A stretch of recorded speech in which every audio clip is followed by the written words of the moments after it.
The gates of worship. When you enter some of the greatest cities in the world, you can encounter famous gates such as the Brandenburg Gate, located at Berlin, the Jaffa Gate, located at Jerusalem, and the gates at Downing Street, located at London.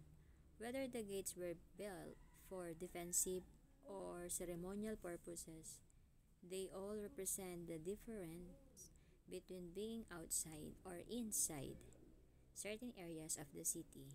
Some are open, some are closed to all but a few.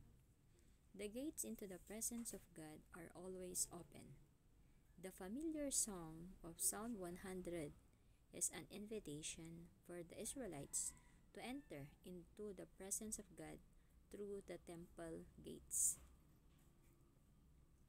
They were told to shout for joy and come before him with joyful songs. Shouting for joy was an appropriate expression when greeting a monarch in the ancient world. All the earth was to sing joyfully about God. The reason for this joyful noise was that God had given them their identity.